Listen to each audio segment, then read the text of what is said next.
Tá. Então, a gente está vendo a nossa sala de aula. Deixa eu abrir aqui. Então, nós vimos aqui o bloco introdutório, calendário semestral, cronograma de aulas, sala de interação, de apresentação, sala de dúvidas gerais, não é referente à aula do dia, é dúvidas gerais sobre a disciplina.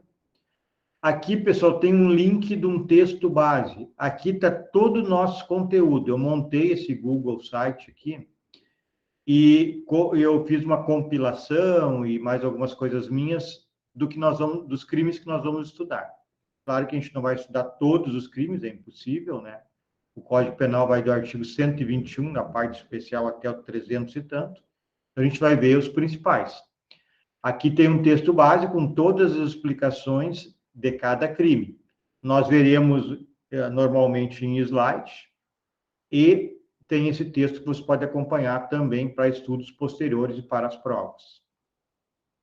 Aqui tem um texto que eu postei, pessoal, que é para o relatório AP1. O AP1 e o AP2 são constituídos em duas fases. É um relatório que deve conter entre 1 e 2 folhas de ofício, e depois uma prova objetiva. Quando chegar ali no local, eu explico para vocês. Então, vocês já podem ir lendo esse texto aqui, que eu vou fazer, vocês vão fazer um breve relatório deste texto aqui e responder uma pergunta que eu colocarei no dia que abrir a data do AP1. Depois, nós temos aqui o bloco de desenvolvimento 1, que é justamente o AP1. Nós temos uma sala de dúvidas sobre os conteúdos de AP1. Temos aqui o relatório virtual, ó, envio de atividade, avaliação, relatório virtual, 1, vale 0,5 pontos, meio ponto. Ele abre no dia 30 de março e vai até o dia 6 de abril. Então, ele abre daqui a 27 dias, 20 e poucos dias, e vocês terão ali 7 dias para fazer esse relatório. É com base neste texto que eu já disponibilizei. Então, vocês podem ir lendo esse texto aqui, texto para relatório AP1, e no dia 30 eu vou abrir, e o que vocês deverão fazer? Um breve relatório, explicar o que o texto trata, não é para copiar o texto, é para explicar qual é o assunto que ele trata, e no final responder uma pergunta que eu vou deixar que tem resposta no texto. Depois, tem a prova objetiva, vale 1 ponto. Então, o AP1 vale 1,5, 0,5 do relatório, e 1 ponto do questionário, que é uma prova objetiva. Eu vou, então, criar 10 questões para vocês, e vai abrir no dia 20 de abril, e vai até o dia 27 de abril. Notem que nestas provas que vocês vão fazer, nessas avaliações, nós teremos aula normal. Ela fica por uma semana aberta, tanto o relatório quanto a prova objetiva, que vocês estão fazendo fora do período de aula.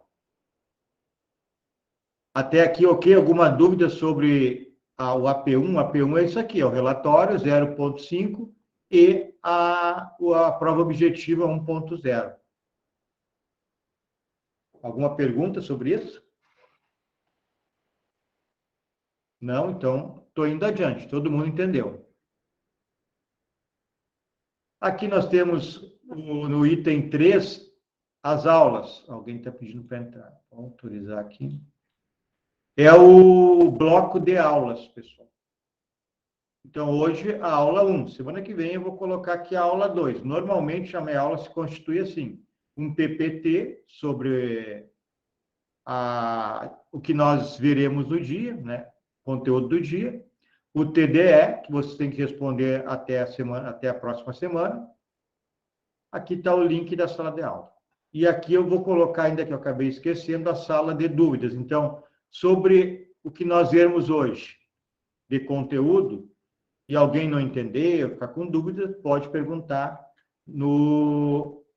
na sala de interação, que eu colocarei aqui ainda hoje.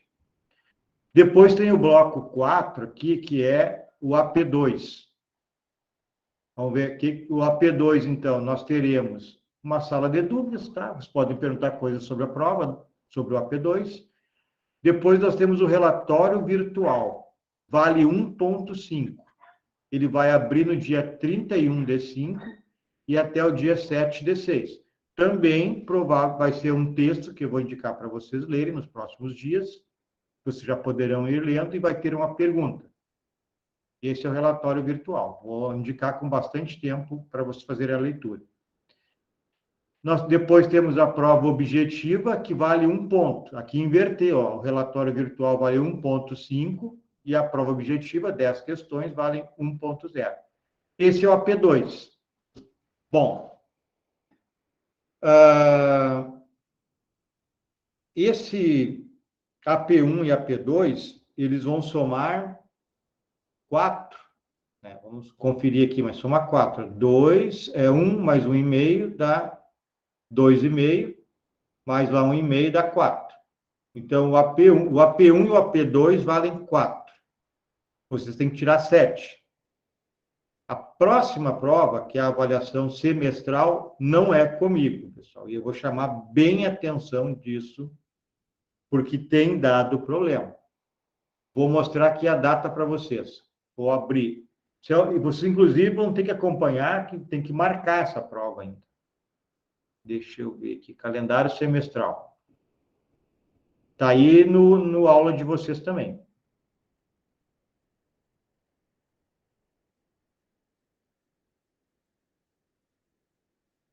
Então, aqui, avaliações presenciais. Avaliação semestral, vale 6, ó, tá aqui. Tá pequenininho. Deixa eu ver se tem como aumentar, não sei se tem como aumentar isso aqui. Vale 6, avaliação semestral. Vai ser do dia 4 de julho ao dia 9 de julho. Vocês vão ter que marcar, se eu não me engano, a data, mas até lá vocês serão informados. Mas, então, no início de julho é a avaliação semestral, 4 de julho. Então, vocês já têm 4. Como a média é 7, vocês têm que tirar 3, pelo menos, na avaliação semestral. Se não atingir 7, tem a avaliação final, que vale 10 pontos, e é no dia 18 de julho a 23 de julho. Então, é isso. Não sei se vai ter opção para marcar a data. Talvez não tenha. Aqui já tem as datas certas. De repente, é isso aqui. Ó. Avaliação semestral, 6 pontos. Dia 4/7. É a UBRA que faz, não é eu. E a avaliação final, 10 pontos para quem não atingiu 7, no dia 18/7. Então, repetindo, para ficar bem claro, que isso tem dado problema. Eu vou trabalhar com vocês a avaliação semestral, a avaliação parcial 1 e a avaliação parcial 2. Vocês podem somar 4 pontos. A UBRA vai trabalhar com vocês a avaliação semestral, que vale 6. Quem atingiu 7, somando a avaliação parcial 1, a avaliação parcial 2 e a avaliação semestral, quem atingir 7, está liberado, está passado. Quem não atingir 7, vai para a avaliação final, que vale 10. Caroline, eu não sei, era presencial, era EAD por causa da pandemia. A Caroline perguntou se vai ser presencial ou EAD. Não sei. Em princípio, é para ser presencial. Também não sei qual é a sistemática, sendo presencial, se pode ou não pode usar material para consulta. EAD, claro que podia, né? Agora, presencial, não sei. Agora eu quero chamar a atenção de vocês. Cuidem muito dessas avaliações. Vocês estão fazendo as avaliações, pelo menos a P1 e a P2 online. Vocês podem consultar, portanto. Então, vocês têm praticamente a obrigação de gabaritar. Por quê, pessoal? Porque o problema que tem dado é que a avaliação semestral não é comigo e nem a avaliação final. E aí eu estou recebendo todos os semestres, mesmo avisando no primeiro dia de aula, alunos que estão se formando, não atingem 7 com a avaliação semestral, vão para a avaliação final e também não passam. E aí vem para cima de mim, chorando. Eu recebi áudios chorando. Eu não tenho o que fazer. Eu só posso lidar com a avaliação parcial 1 e a parcial 2.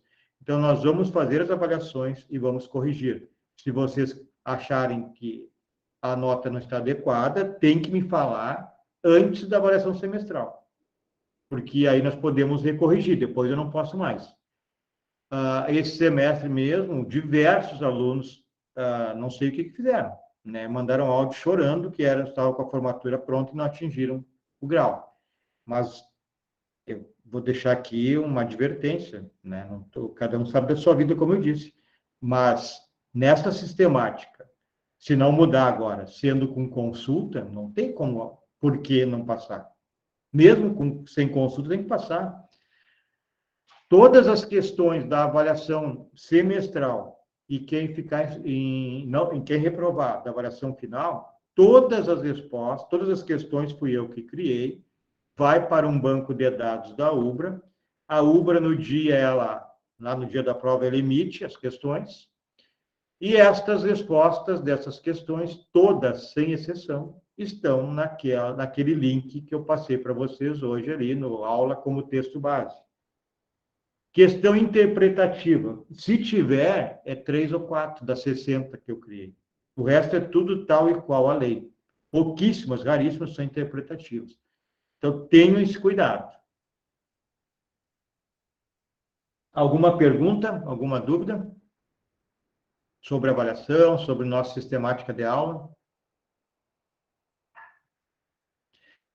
As aulas, pessoal, eu vou fazer como nos semestres anteriores, porque os alunos manifestaram interesse, gostaram, pelo menos foi a manifestação, que é com lâmina. Aqui, eu vou expor a lâmina aqui, e a gente vai trabalhando ali, tem jurisprudência, tem lei, tem bastante doutrina sobre os artigos que nós veremos. E aí, depois, no meio do caminho, se vocês quiserem mudar para trabalhar sem lâmina, a gente também pode trabalhar, não tem problema. Então, a gente inicia assim. Eu vou compartilhar um slidezinho aqui, bem rapidinho, sobre os objetivos dessa aula, para a gente pelo menos ver um pouquinho hoje de aula. Eu gostaria que vocês participassem das aulas, né? A ideia da Ubra é esta, eu sei que online é mais difícil, mas a ideia da Ubra é que o aluno seja o gestor, né, do seu ensino. O professor seria um mediador, então a ideia seria que vocês participassem muito. Não é muito fácil o EAD, eu sei disso. Mas tentem, perguntem, falem dos casos de vocês. Eu vi isso, eu vi aquilo. Eu preciso ser meio objetivo, porque a aula é 1h30, mas uma hora e meia, mas eu vou tratar de todas as perguntas que vocês fizerem, todos os exemplos que vocês derem ou solicitarem. Se vocês não entenderem, pode perguntar diversas vezes, e se mesmo assim não entenderem, apelem lá para a sala de interação.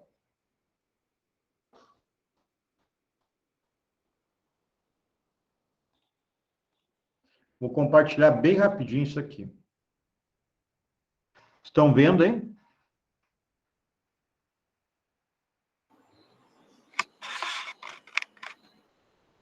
Tudo certo. Tá, obrigado. Então, pessoal, o nosso método pedagógico na Ubra é aprendizagem por competências.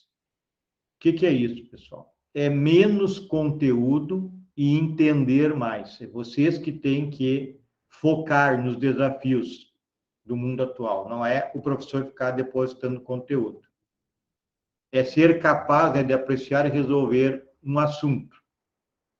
Vou passar rápido isso aqui. Qualidade de resolver um problema, né, envolvendo sua capacidade, habilidade, aptidão e idoneidade. Os indivíduos competentes atualmente são os bem-sucedidos, é uma grande verdade. Então, é a capacidade que o aluno tem de mobilizar recursos visando abordar e resolver uma situação complexa. Então, se dentro de um problema que eu passar para vocês, principalmente no TDE, a ideia é que vocês se mobilizem, procurem, conversem, como queiram, e entreguem uma resposta adequada. Aqui tem um exemplo, né, do que é um aprendizado por competência. É o leitor, então, ele observar, por exemplo, são exemplos aqui, observar um gráfico, né, e verificar os dados desse gráfico com o conhecimento que adquiriu. Dados do gráfico, né? Com o conhecimento que adquiriu ou que está adquirindo. E aí, realizar uma análise, né, criteriosa do conteúdo. Então, analisa os gráficos, os dados que estão num gráfico, por exemplo, e associa esses dados ao conhecimento que já teve durante as suas leituras. Bom, quais são as competências que o direito exige? Isso aqui é questão do MEC. Interpretar e aplicar as normas. Então, a gente tem princípios e regras, né, você sabe. Boa leitura, compreensão e elaboração de textos, capacidade para raciocinar, raciocínio lógico e jurídico. Não, isso não é brincadeira, pessoal, é incrível, mas tem gente que, numa resposta, isso aconteceu no passado. Não sei se é nessa disciplina aqui de crimes em espécie, não recordo. Mas ele vai escrevendo um texto e, quando vai dar a posição da resposta, diz ao contrário. Então, é meio incrível de falar isso, mas é pura verdade. Então, é a capacidade de formar um raciocínio lógico com argumentação jurídica na hora de responder a um problema. Trabalhar em grupo. Bom, isso aqui é o que nós queremos na nossa aula, pessoal. O arco geral, qual é o objetivo geral? Entender os tipos penais, os tipos do Código Penal, os crimes em espécie, né, os tipos penais, como limitadores do poder do Estado e como asseguradores das liberdades individuais.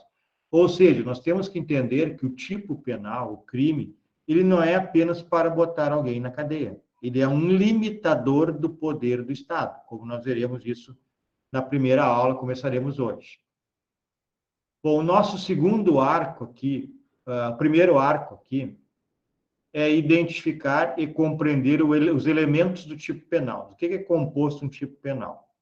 Depois, o segundo objetivo, intermediário, compreensão das qualificadoras dos crimes. O que qualifica um crime? O que majora um crime? O que minora um crime? E seus efeitos no tipo penal. E os objetivos específicos são compreender, né, os variados bens jurídicos, crimes contra a vida, contra o patrimônio, trabalho, sentimento religioso, sexual, liberdade sexual, etc. Segundo arco específico aqui, compreensão da estrutura do Código Penal. Terceiro, compreensão das causas de aumento e diminuição de pena. E, por fim, foca na compreensão das excludentes especiais, excludentes que excluem o crime. Não a parte geral que vocês já estudaram, a parte especial. Bom, qual é a mentalidade assim que a gente recebe normalmente um aluno, se bem que vocês são no nono, 10º semestre já tem uma compreensão melhor. Mas como regra a gente recebe a ideia de que deve se aplicar a lei literalmente, que se deve aplicar a lei majoritariamente, deve-se punir sempre, né, como forma de diminuir a criminalidade. Essa é a ideia que nós chamamos de senso comum. Então, aqui eu tenho algumas coisinhas para mostrar para vocês. O ambiente aula, né, a gente já viu, links semestrais. Aula semipresencial não tem nessa disciplina aqui. O Minha Biblioteca, pessoal, os livros vocês podem acessar no Minha Biblioteca. Alguém não sabe acessar o Minha Biblioteca? Pode falar que eu mostro depois.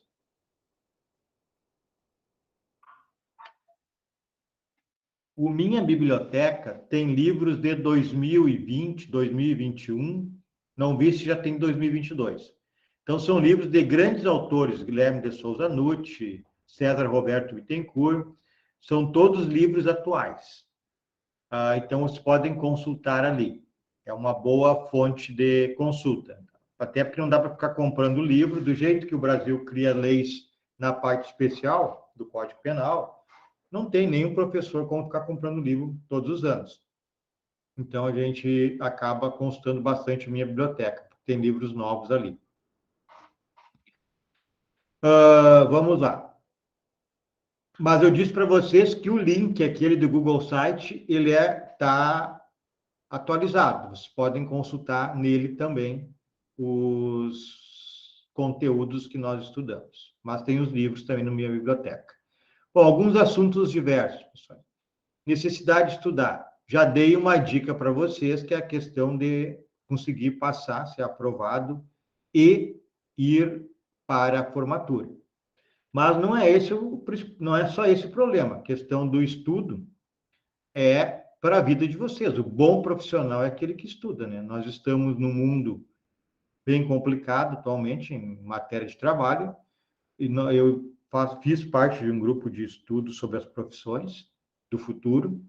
A situação não é muito fácil, então vai vencer quem estudar mais, né? A necessidade da leitura é premente. A leitura é bom para que vocês compreendam o conteúdo que vocês estão estudando, para formar vocabulário, para formar o raciocínio lógico e não responder como respostas, como eu acabei de falar para vocês, que o aluno escreve um texto e ele dá a resposta em sentido contrário. Valorizar o conhecimento científico, né? Então, não ir pelo conhecimento vulgar, né? Pelo conhecimento científico. Vocês estão estudando há 5 anos, então valorizem o estudo de vocês. Quando falarem para vocês em crime, vocês têm que saber que o crime não é algo que se resolva apenas com punição. Isso é uma parte do complexo problema da criminalidade. Então, é só um exemplo que eu estou dando para vocês do conhecimento científico. Valorizem o conhecimento científico, vocês estão estudando e muito para adotar conhecimento vulgar aí da sociedade. Já falei do acúmulo de gravações também, complica, né? Se não assistir a aula no dia ou assistir logo depois. Técnicas para estudar à distância. Eu tenho umas técnicas aqui, um texto que eu copiei lá de uma universidade da Argentina, mas eu nem vou mostrar para vocês. A ideia é o quê? Se distanciar do celular quando estiver assistindo a aula, se isolar num local, revisar os conteúdos depois da aula ou antes da aula para poder debater. O bom é até antes da aula para poder debater. E aqui eu coloquei algumas coisas assim que eu tirei da internet, né, das redes sociais, como conhecimento não científico, para você ter uma ideia. O STF é o único no mundo que entende de medicina, economia, vacina, eleições, só não entende de justiça. Aí eu tirei isso aqui porque o sujeito que escreveu isso ele deve entender de tudo, né? Para dizer que o STF entende de tudo isso, então ele está na mesma do STF. O racismo começa nas reportagens idiotas. Exemplo, negro aprovado para medicina. Né? E daí, por acaso o cérebro tem cor? Basta estudar. Então, isso aqui é a questão de racismo. Aqui eu não estou falando de políticas públicas, que é outra história. A questão também que eu trouxe de interpretar a norma penal, né, pessoal, que vocês já aprenderam, mas a gente interpreta a lei, né? Inclusive a parte especial, os crimes de espécie. Por exemplo, nós tivemos aqui da parte geral, nós tivemos em 1942, 1º de janeiro de 1942, o Código Penal começou a vigorar. Lá, naquela época, até muitas absolvições se deram pela chamada legítima defesa da honra. O marido flagrava a mulher adulta e a matava. E a júri, pelo artigo 121, e era absolvido pela legítima defesa da honra. Bom, isso eu não sei se cabia naquela época, juridicamente se aceitava, mas absurdo, né? Atualmente o STF interpretou e disse que isso aqui é inconstitucional, porque os sujeitos, os advogados, usavam até a atualidade, nos júris, a tal de legítima defesa da honra. Então, agora está proibido, por uma interpretação do STF, agora, ano passado, dizendo que é inconstitucional invocar como defesa a legítima defesa da honra. Aqui um outro exemplo, né, de um furto que ocorreu aqui no Rio Grande do Sul. TJRS julgará caso de homens que furtaram alimentos do lixo de um mercado. Eles foram apreendidos com 50 fatias de queijo, 14 unidades de calabresa, 9 unidades de presunto, 5 de bacon. Todos os produtos vencidos e iam para descarte. que aconteceu? Eles foram presos, levados para a delegacia, foi feito termo circunstanciado, na primeira instância absolvido, o Ministério Público recorreu. Então, são essas coisas aí que a gente também trabalha no direito penal na parte especial, né? Um negócio desses chegar ao Tribunal de Justiça, né? Bom, não era nem para ser denunciado, né? Alguma dúvida, pessoal? Alguma pergunta? Nada? Então, eu vou começar, vou abrir um PowerPoint aqui da nossa aula de hoje. Vamos iniciar, pelo menos. Se tiverem perguntas, interrompam. A ideia é que vocês participem, perguntem, falem. Senão, fica só eu falando aqui. Tudo tranquilo? Nenhuma dúvida? Posso ir adiante, então? Então, Enquanto vamos lá. tudo certo. Esse PPT aqui já está no aula de hoje. Estão vendo aí?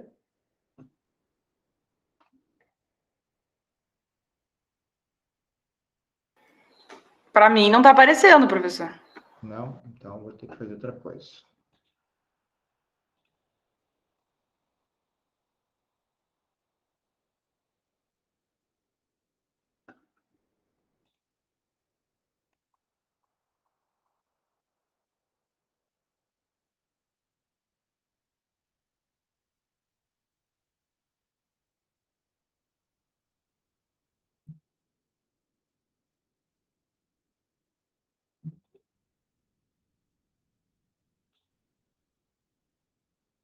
Agora, ok.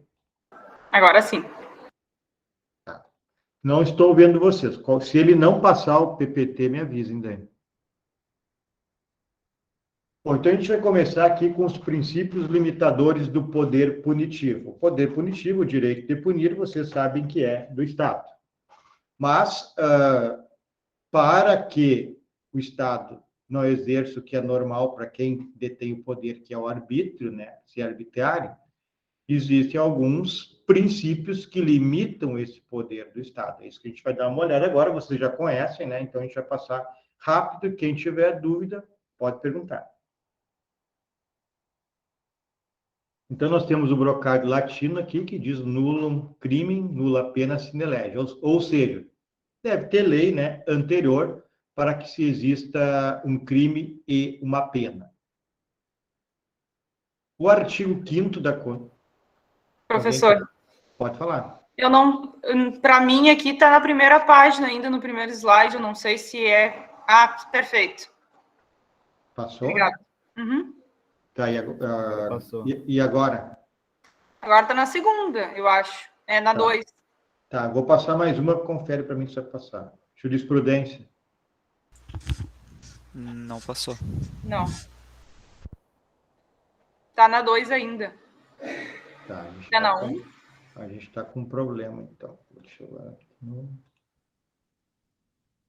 É que eu uso 2 computadores, eu estou achando que esse que é o problema. Hoje eu estou usando um só. Se não der agora, eu vou fazer outro negócio aqui.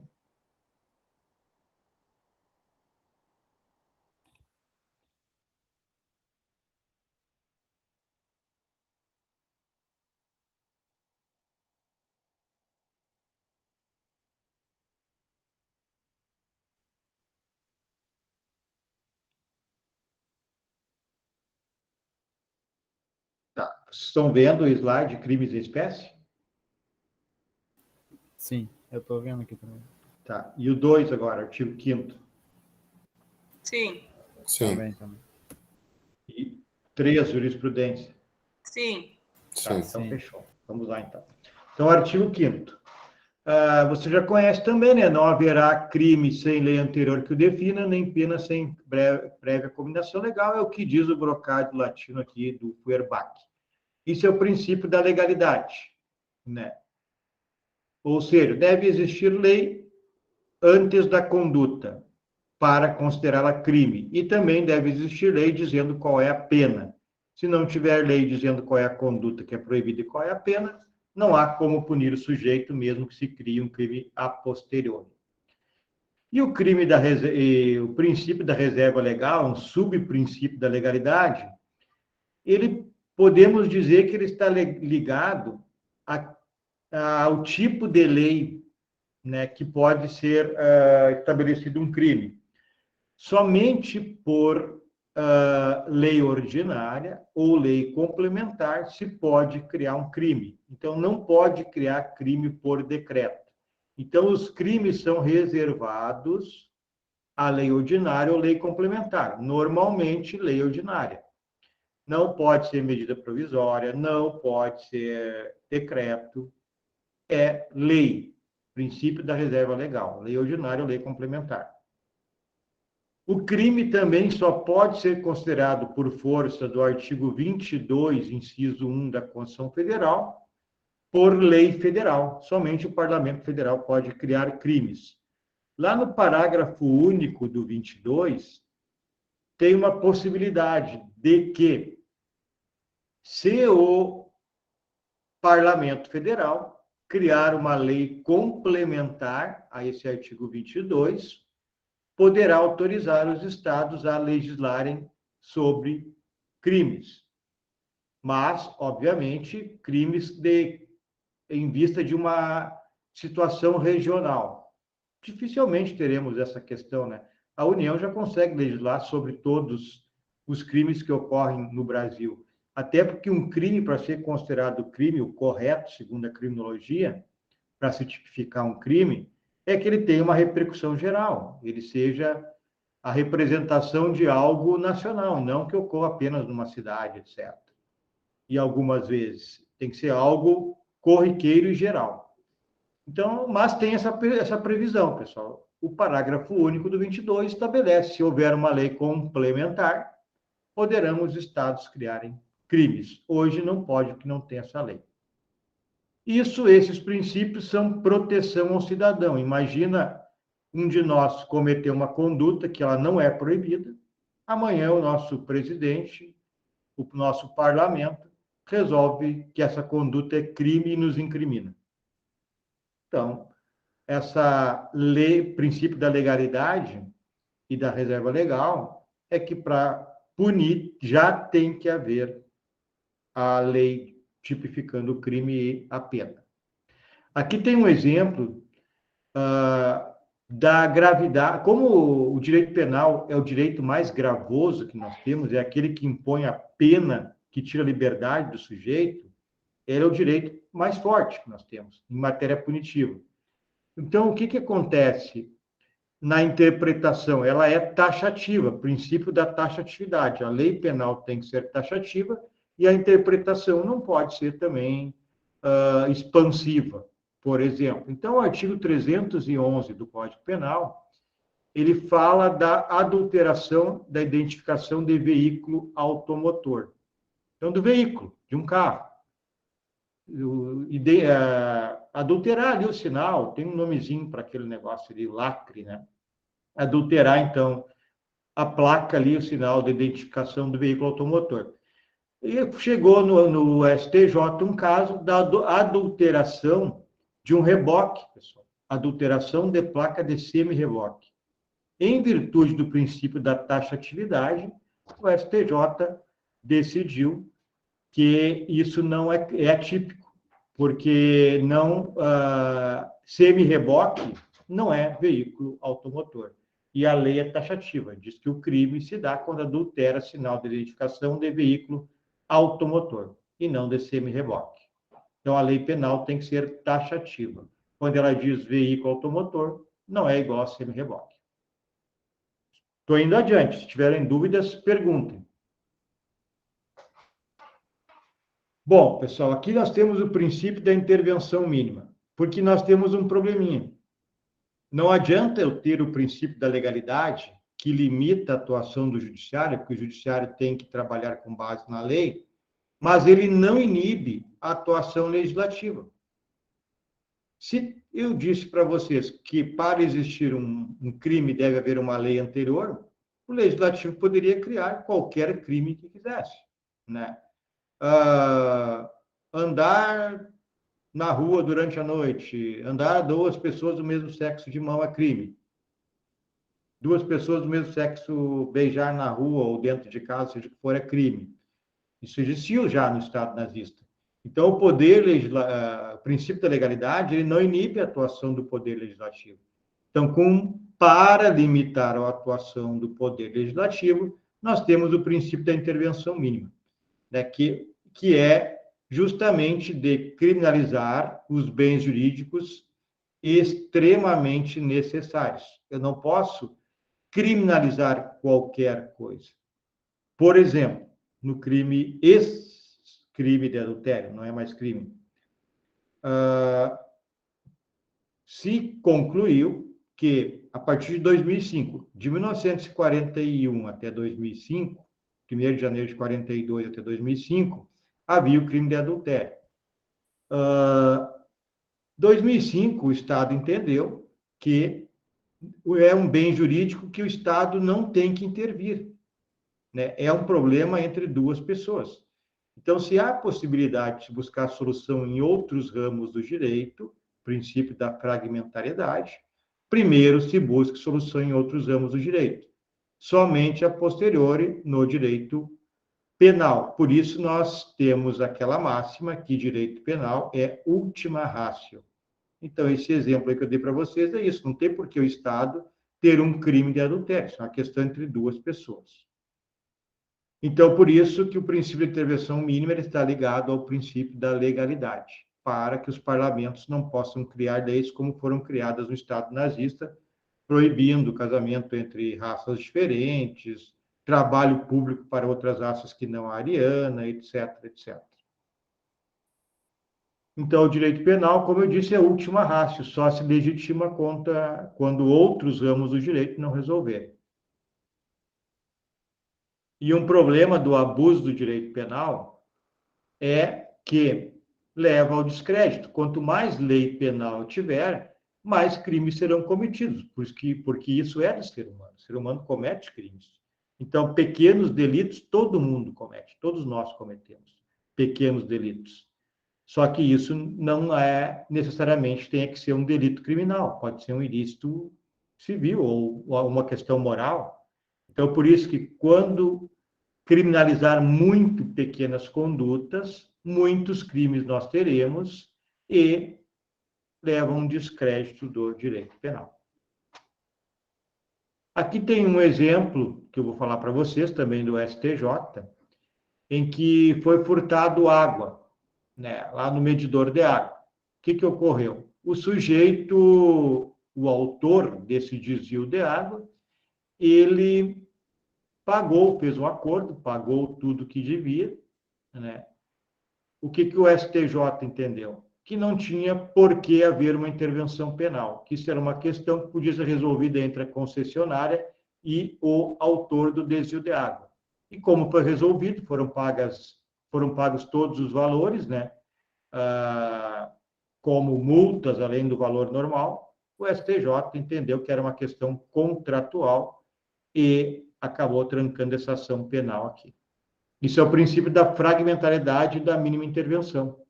Né? Dá para resolver com outros ramos do direito, resolve com outros ramos do direito.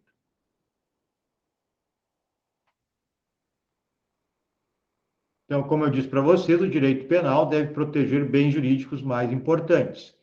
O direito penal deve atribuir relevância a pequenos fragmentos de ilicitude. Por exemplo, aqui, descaminho, dentro do princípio da fragmentariedade. E aqui tem um erro, o direito penal não deve, quem tem a lâmina depois arrume, não deve atribuir relevância a pequenos fragmentos de ilicitude. Ou até podem deixar assim, vou explicar para vocês de outra maneira. O que é o princípio da fragmentariedade? Nós temos aqui o direito, um pequeno fragmento do direito é o direito penal. Tem o direito civil, tem o direito administrativo, tributário. Então, o direito penal tem que trabalhar com um pequeno fragmento do direito. Então, por isso, vocês podem deixar, o direito penal deve atribuir relevância a pequenos fragmentos da ilicitude, não a todos o ramo jurídico. Aqui tem um exemplo do princípio da fragmentariedade, da mínima intervenção, e alguns chamam de princípio da insignificância, que está dentro da intervenção mínima. Esse aqui também é do STJ. Ó. Valor do tributo iludido. Parâmetro 10 mil. Elevação do teto por meio de portaria do Ministério da Fazenda para 20 mil. Instrumento normativo indevido. Fragmentariedade e subsidiariedade do direito penal. Inaplicabilidade. Lei penal mais benigna, não incidência. Bom, pessoal, isso aqui vocês já devem ter ouvido falar no crime de descaminho, que é ingressar no país com produtos de outro país, importados, né, sem recolher o imposto. Aqui no Rio Grande do Sul tem isso ali em Uruguaiana, em Rivera, desculpa, Uruguaiana não, Rivera, fronteira com Livramento. E tem também no Paraguai. O pessoal entra com material e não recolhe imposto. Bom, até 10 mil reais incide o princípio da insignificância. E eu vou explicar para vocês na próxima aula por que incide o princípio da insignificância. Ou seja, até 10 mil não é cobrado. A pessoa não é cobrada penalmente, ela não responde um processo. Isso tem um motivo em cima de uma lei de execução, que nós falaremos na próxima aula. É só um exemplo, por enquanto, do que é o princípio da intervenção mínima, que nós temos aqui como um subprincípio a insignificância, fragmentariedade. Então, o direito penal é para fatos graves. Se houver possibilidade de aplicar norma extrapenal, é esta a ideia. Outro princípio que está dentro da intervenção mínima é da subsidiariedade. Aqui também tem julgados, aqui do STF, no mesmo sentido do princípio da insignificância, né? Que a conduta, então, de até 10 mil reais é irrelevante para o direito penal.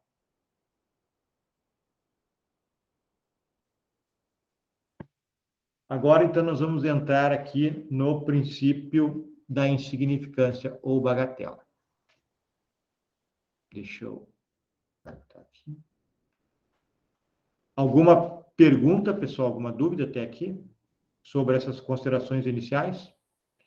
Alguém que está aqui na sala não viu nada sobre o princípio da insignificância? Eu vou passar rapidinho, então, para a gente terminar. Todos já conhecem isso. Professor, nesse caso do crime de descaminho, então, subiu de 10 mil para 20 mil a possibilidade de não pagamento do tributo? Na realidade, isso aí era uma dúvida que existia. O STF, acho que se não estou enganado, era o STF, que aplicava 10 mil e o STJ 20 mil. Mas baixou tudo para 10 mil, vou explicar por que em seguida. Daí.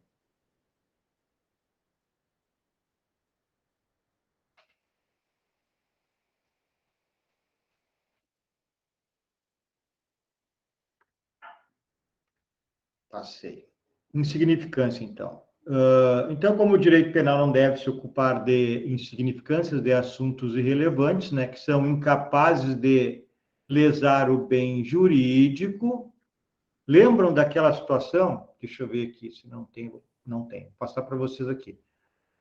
Onde é que incide, alguém saberia me dizer, em qual das fases do crime, da teoria geral do crime,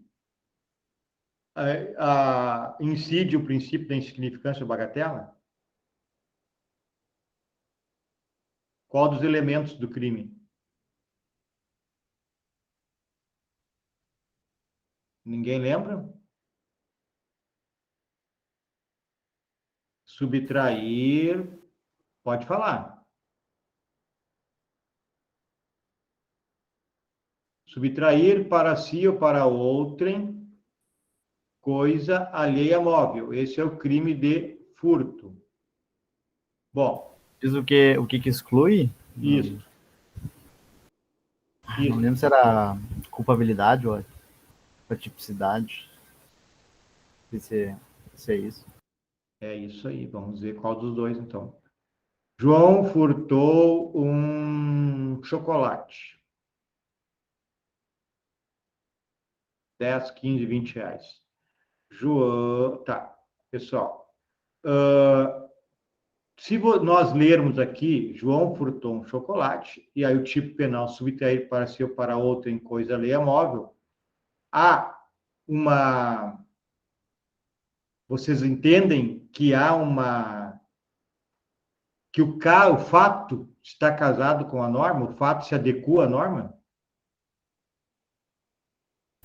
Sim. Bom, se vocês entendem isso, nós temos aqui o que se chama de subsunção. Subsunção do fato à norma.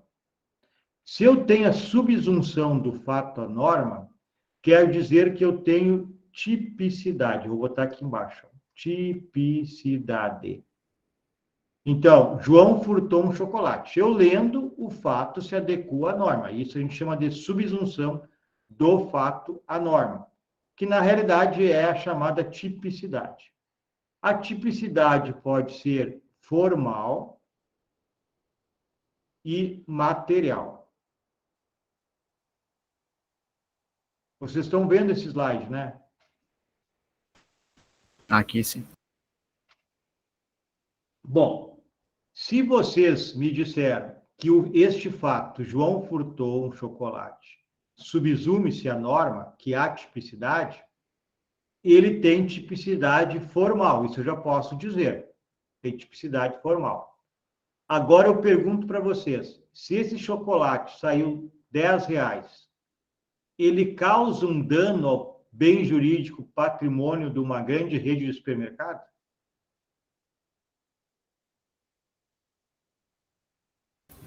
Não, não causa. Não, não causa. Então, eu não tenho tipicidade material. Então, quando perguntarem para vocês aonde incide a insignificância, incide na tipicidade material. Alguém está pedindo para entrar, vou ter que tirar aqui. Tá, vou voltar lá e vou terminar essa explicação.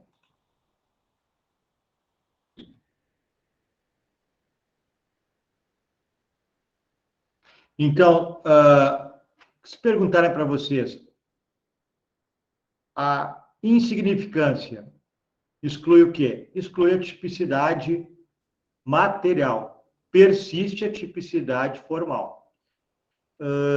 Lembrem, né, que o crime é igual a um fato típico,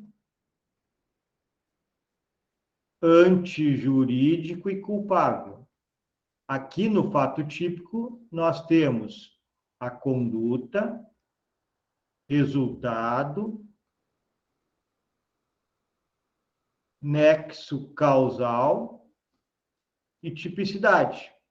Então, se eu não tenho a tipicidade material, eu não tenho tipicidade. Se eu não tenho tipicidade, eu não tenho fato típico. Logo, eu não tenho crime. É assim que funciona. Agora, se eu tivesse aqui, João subtraiu um veículo de Carlos. Então, nesse caso, eu terei tipicidade formal, tipicidade material. Logo, eu terei um fato típico. Tranquilo? Entenderam? Posso ir adiante?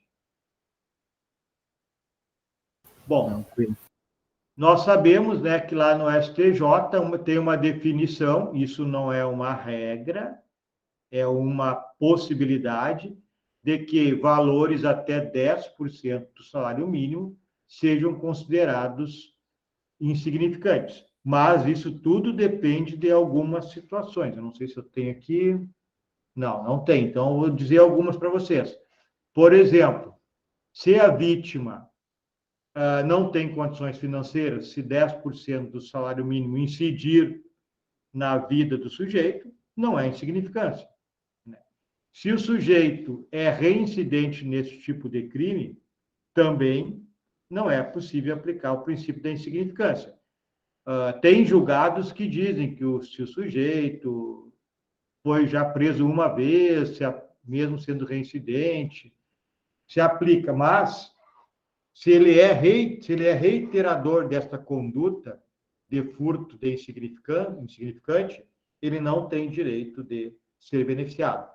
Que ele pode ser reincidente se ele praticou um outro crime, que não é esse insignificante. Aí até pode ter o direito, os tribunais reconhecem, de aplicação do princípio da insignificância, mas não reiterar a conduta e ser beneficiado.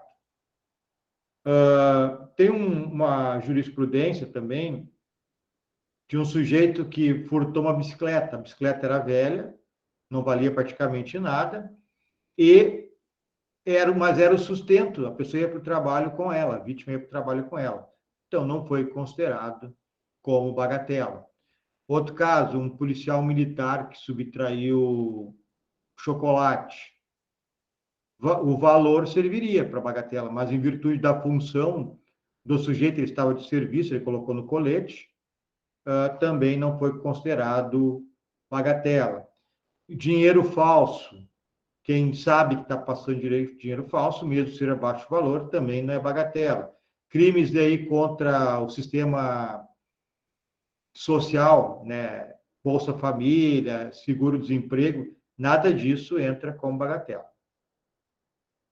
Então, o princípio da intervenção mínima, que eu venho falando para vocês, ele tem o princípio da fragmentariedade, se possível usaremos outro ramo do direito, ou melhor, que há diversos ramos do direito, o direito penal é apenas um dos ramos. O princípio da subsidiariedade, aqui sim, eu vou pegar todos esses ramos do direito e vou escolher outros, se for possível, para aplicar e deixar o direito penal como última ratio. E o princípio da insignificância. Princípio da culpabilidade, pessoal, é para evitar, então, a responsabilidade penal objetiva. Ou seja, é responsabilizar alguém sem culpa e sem dolo. A gente sabe que a conduta para ser punida, ou ela tem que ser por dolo ou culpa. Por exemplo, um acidente de trânsito normalmente é culposo, mas pode ser um caso fortuito. O sujeito se atira na frente de um carro, quer se matar. Então, não tem culpa do motorista se ele estava dirigindo adequadamente. Então, eu vou punir o sujeito, que há previsão de um homicídio culposo no Código de Trânsito? Não, isso seria responsabilidade penal objetiva. Então, a punição do sujeito se dá em virtude da sua culpabilidade. Se ele concorreu e de que forma concorreu, qual o tamanho da sua culpa, vai ser o tamanho da sua punição. Aqui tem uma jurisprudência do STJ, é ilegal a aplicação de sanção de caráter coletivo no âmbito da execução penal. O que acontece normalmente, pessoal? E aí, gente, deixa eu ver o que mais tem aqui. A gente não vai conseguir terminar hoje, então eu vou parar por aqui. O que é princípio, a punição coletiva? O que estava acontecendo? Nos presídios, os presos danificavam uma cela, por exemplo, todos eram punidos. O que o STJ disse? Com base no princípio da culpabilidade, isso é ilegal. Ou identifica quem cometeu o crime, ou o ilícito administrativo, ou não pune ninguém. Pune quem cometeu, não pune ninguém. É isso que é o princípio da culpabilidade. Então, em regimes antigos, como a gente... totalitários, né, a responsabilidade penal é objetiva. Nós tivemos legislação, como a legislação alemã, da época do nazismo, que era objetiva. Se o sujeito era judeu, ou negro, ou homossexual, ou cigano, ele era punido. Havia punições penais para esses sujeitos. Isso se chama punição penal objetiva ou também direito penal do autor. Para evitar isso, tem o princípio da culpabilidade, portanto, que é verificar se o sujeito concorreu e qual a medida da sua participação para a aplicação de uma pena. Ok, pessoal, 15 para as 10. Alguém tem alguma pergunta? Alguém não entendeu? Alguém quer fazer alguma manifestação de forma... A gente vai levando a aula assim, se vocês entenderem que está bom, que está bem. Se vocês preferirem mudar, a gente muda. Tudo ok, Larice. Tá bem. Nenhuma pergunta? Hoje é o primeiro dia. Na próxima aula, vocês procurem participar, falar um pouquinho mais, para mim não ficar só eu falando. Então, tem um TDE lá para vocês resolverem. Quinta da semana que vem, a gente corrige ele juntos na primeira parte da aula. Vocês só conseguem resolver o TDE até quarta da semana que vem. Quinta está fechado. Certo? Se não tem nenhuma pergunta, então, fica ficar o meu boa noite para todos aí. E espero que tenhamos um bom semestre de muito aprendizado. Boa noite. Tudo certo. Boa noite. Boa noite, professor. Boa noite aí, professor. Boa noite. Boa noite.